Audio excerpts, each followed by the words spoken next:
White collar drug കേസിൽ ലഹരിക്കടത്തിന് പെൺകുട്ടികളെയും നിയോഗിച്ചിരുന്നു എന്ന സൂചനകളാണ് പുറത്തുവരുന്നത്. കേസിൽ ഉൾപ്പെട്ട കൂടുതൽ ലഹരി സംഘങ്ങളിലേക്ക് അന്വേഷണം വ്യാപിപ്പിച്ചിരിക്കുകയാണ് പോലീസ്.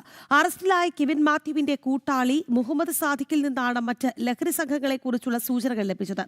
സാദിഖിന്റെ സാമ്പത്തിക ഇടപാടുകളിലും അന്വേഷണമുണ്ട്. വിവരങ്ങളുമായി രേഷ്മ ബാബു കൊച്ചിയിൽ നിന്ന് ചേരുന്നു. രേഷ്മ, അതായത് ഈ ലഹരി സംഘങ്ങൾ പെൺകുട്ടികളെ ഉപയോഗിക്കുന്നതിനെ കുറിച്ച് നേരത്തെ തന്നെ വിവരങ്ങൾ പുറത്തു വന്നിരുന്നു. പക്ഷേ കൃത്യമായ ചില സൂചനകൾ ഈ വിഷയത്തിൽ പോലീസിന് ലഭിച്ചു കഴിഞ്ഞു. സാദിഖിൽ നിന്ന് എന്തൊക്കെ കാര്യങ്ങൾ പോലീസ് മനസ്സിലാക്കുന്നുണ്ട്? ഏതൊക്കെ രീതിയിലേക്ക് അന്വേഷണം പോകുന്നു?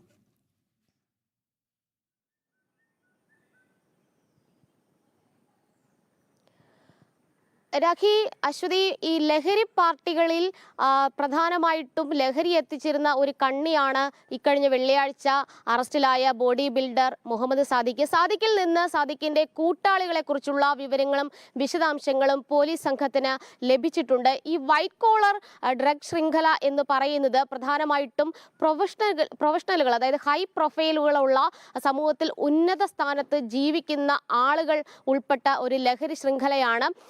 കാരിയർമാരായിട്ട് ഇത്തരക്കാർ മാറുന്നു എന്നുള്ളതാണ് ഇതിന്റെ ഏറ്റവും വലിയ പ്രത്യേകത. ഇതിനായിട്ട് പെൺകുട്ടികളെ പോലും നിയോഗിച്ചിട്ടുണ്ട്. അതായത് കാരിയർമാരായിട്ട് പെൺകുട്ടികളെ നിയോഗിച്ചിട്ടുണ്ട് എന്നുള്ള വെളിപ്പെടുത്തൽ സാദിഖ് ഉൾപ്പെടെയുള്ള ആളുകളിൽ നിന്നാണ് പോലീസിന് ലഭിച്ചിട്ടുള്ളത്. സാദിഖിന് മുന്നേ സാദിഖിന്റെ തന്നെ സഹായിയായിരുന്ന കെവിൻ മാത്യുവിനെയാണ് തൃക്കാക്കരയിൽ നിന്ന് പോലീസ് സംഘം ആദ്യം അറസ്റ്റ് ചെയ്യുന്നത്. കെവിനിൽ നിന്നുമാണ് സാദിഖിലേക്കുള്ള വഴി തുറന്നത്.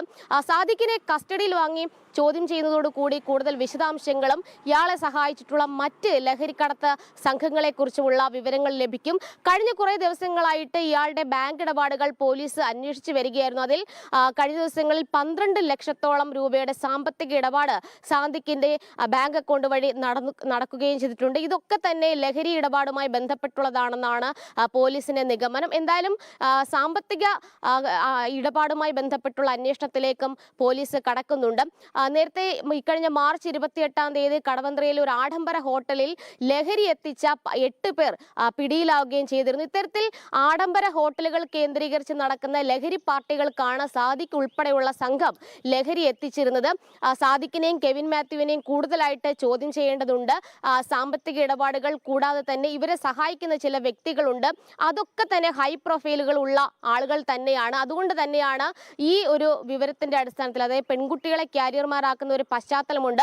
അതുകൂടി കണക്കിലെടുത്ത് കൂടുതൽ വ്യാപകമായിട്ട് ഊർജിതമായിട്ടുള്ള ഒരു അന്വേഷണത്തിലേക്ക് പോലീസ് കടക്കുന്നത്. തൃക്കാക്കരയിൽ നിന്നുമാണ് കെവിൻ മാത്യുവിനെയും മുഹമ്മദ് സാദിഖിനെയും ഡാൻസ് ഓഫ് സംഘം പിടികൂടുന്നത്. കെവിൻ മാത്യുവിന്റെ ഫോൺ പരിശോധിച്ചതിൽ നിന്നുമാണ് സാദിഖിലേക്ക് എത്താനായിട്ട് പോലീസിന് സാധിച്ചത്. സാദിഖിന്റെ ബാങ്ക് അക്കൗണ്ട് വഴി നടന്നിട്ടുള്ള സാമ്പത്തിക ഇടപാടുകൾ, അതോടൊപ്പം തന്നെ സാദിഖിന്റെ കൂട്ടാളികളെ സംബന്ധിച്ചുള്ള വിവരങ്ങളുമാണ് ഇപ്പോൾ പോലീസ് അന്വേഷിച്ചു കൊണ്ടിരിക്കുന്നത്.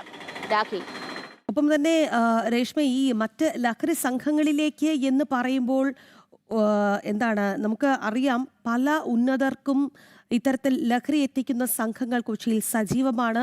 ഒപ്പം തന്നെ കുട്ടികളെ അടക്കം ഉപയോഗിച്ചുള്ള ചില നീക്കങ്ങൾ, അതെല്ലാം തന്നെ നമ്മൾ മറ്റ് പല കേസുകളിലും കണ്ടിട്ടുമുണ്ട്. അതായത് ഈ കേസ് മറ്റ് പല ഉന്നതരിലേക്കുമാണ് ഈ അന്വേഷണം നീളുന്നത് എന്ന് വേണോ മനസ്സിലാക്കാൻ?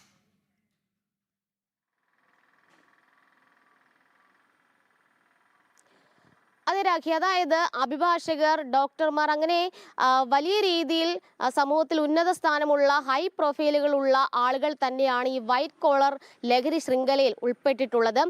പലർക്കും സാമ്പത്തികമായിട്ട് വൻ നേട്ടങ്ങൾ ഈ ലഹരിക്കടത്തുമായി ബന്ധപ്പെട്ട് ലഭിക്കുകയും ചെയ്യുന്നുണ്ട്. അതുകൊണ്ട് തന്നെയാണ് ഇവരുടെ സാമ്പത്തിക ഇടപാടുകൾ സംബന്ധിച്ചുള്ള അന്വേഷണത്തിലേക്ക് പോലീസ് സംഘം കടക്കുകയും ചെയ്തിട്ടുള്ളത്. മാത്രമല്ല, ഈ പെൺകുട്ടികളെ കൂടാതെ മറ്റ് ചില സംഘങ്ങൾ കൂടി ഇതിന് പിന്നിൽ ഉണ്ട് എന്നുള്ളൊരു നിഗമനത്തിൽ തന്നെയാണ് പോലീസ് ഉള്ളത്. അതിന്റെ അടിസ്ഥാനത്തിലാണ് ഊർജിതമായിട്ടുള്ള രീതിയിൽ അന്വേഷണം വിപുലപ്പെടുത്തിയിരിക്കുന്നത്. ഈ പെൺകുട്ടികളെ നേരത്തെയും കാരിയർമാരാക്കുന്ന ഒരു സമീപനവും നീക്കങ്ങളും ഈ ലഹരി സംഘങ്ങൾ തുടർന്ന് പോരുന്നു. അതായത് പെൺകുട്ടികളാകുമ്പോൾ സ്വാഭാവികമായിട്ടും സംശയം അധികം ഉണ്ടാകില്ല എന്നതിന്റെ അടിസ്ഥാനത്തിലാണ് അവരെ കാരിയർമാരാക്കാനായിട്ടുള്ള നീക്കങ്ങൾ നടത്തിക്കൊണ്ടിരുന്നത്. പക്ഷേ ഇത് നേരത്തെ തന്നെ ഇതുമായി ബന്ധപ്പെട്ടുള്ള രഹസ്യ വിവരം ഡാൻസ് ഓഫ് സംഘത്തിന് ലഭിച്ചിരുന്നു. അതിന്റെ അടിസ്ഥാനത്തിൽ എമ്പാടും, പ്രത്യേകിച്ച് ആഡംബര ഹോട്ടലുകൾ കേന്ദ്രീകരിച്ചുള്ള പാർട്ടികൾ, അവിടങ്ങളിൽ അടിസ്ഥാനത്തിലാണ് അന്വേഷണം തുടർന്നു പോരുന്നത്.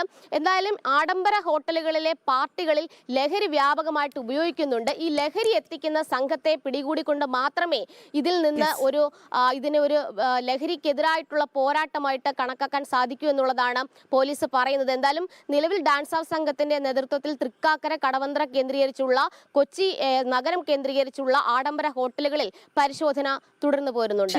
ശരി.